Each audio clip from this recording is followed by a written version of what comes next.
আমরা শিক্ষকরা আমরা দাবি জানাতে চাই যে ছাত্রদের যে যৌক্তিক দাবিগুলো 9 দফা যে দাবি অবিলম্বে এটা মেনে নেওয়া হোক এবং ছাত্রদের আর একজন ছাত্রও যেন হয়রানি না হয়, একজন ছাত্রকেও যেন গ্রেফতার করা না হয়। আমরা এই সুস্পষ্ট দাবি জানাই।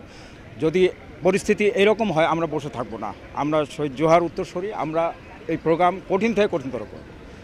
আর তৃতীয়ত আমাদের বিশ্ববিদ্যালয়গুলো খুলে দিয়ে শিক্ষার সুষ্ঠু পরিবেশ তারা নিশ্চিন্ত করুন, তারা সন্ত্রাসীদের গ্রেফতার করুন।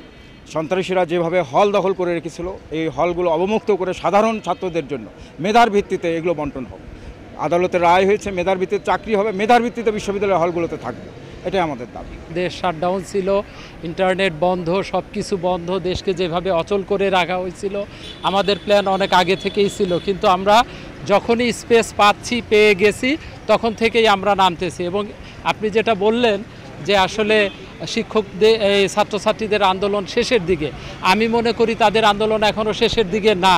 তাদের মাত্র একটা দাবি পূরণ হয়েছে, তাদের যে বাকি 8টি দাবি এখনও চলমান, এই দাবিগুলোর সাথে আমরা সহমত পোষণ করে ছাত্রছাত্রীদের দাবি যতদিন না পর্যন্ত পূরণ হবে আমরা ছাত্রছাত্রীদের সাথে আসি, থাকব এবং এর শেষ দেখে ছাড়ব।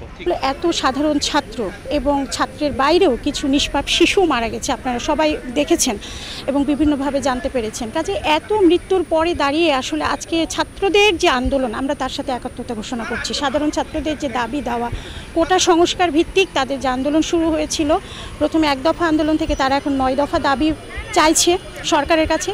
কাজে আমাদেরও প্রত্যাশা থাকবে সরকার তাদের সমস্ত বিষয়গুলো আমলে নিয়ে যেন এই বিষয়টার একটা সুস্থ নিষ্পত্তি আসে। আসি তো যৌক্তিক আন্দোলনে, অহিংস আন্দোলনের পাশে থাকবো। এটা যদি সহিংসতায় রূপ নেয় বা এটা যদি অন্য কোনো ফর্মে চলে যায়, থাকবো না। কারণ শিক্ষকের মূল কাজই হলো আমার ছাত্রদের নৈতিক এবং দেশের মানুষের যৌক্তিক দাবিগুলোর পাশে আমাদের পক্ষ থেকে, আমাদের জায়গা থেকে আমাদের ভয়েসগুলো রেইজ করা। আমরা সেটাই করার চেষ্টা করছি। আইন শৃঙ্খলা রক্ষায় আমরা যারা আছি এখানে, আমরা সতর্ক আছি, সচেষ্ট আছি, যেভাবে আইন শৃঙ্খলার জন্য কোনোভাবে বিঘ্ন হতে না পারে। তারাও কোনো ধ্বংসাত্মক কোনো কাজে যায় নাই, বিশৃঙ্খলার কাজে যায় নাই। আমরাও তাদেরকে বলেছি, আমাদের কথা অনুসারে ওনারা সেটা পালন করেছেন। এখানে প্রতিবাদ জানাতে এসেছি, আমরা আমাদের প্রতিবাদে আমরা এখানে সমবেত হয়েছি।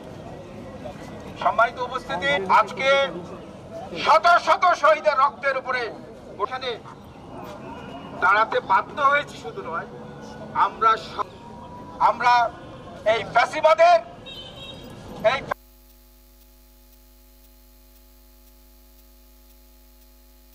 আমরা চাইনি, আমরা সুস্থ স্বাভাবিক বাংলাদেশ চেয়েছি। এটাই হবে আজকে জাতির বিবেক। শিক্ষক সমাজ যেটা পারে নাই, আমাদের তরুণ ছাত্র সমাজ সেটা দেখিয়েছে। আমাদের যৌক্তিক দাবি আমরা আদায় করেই ছাড়বো।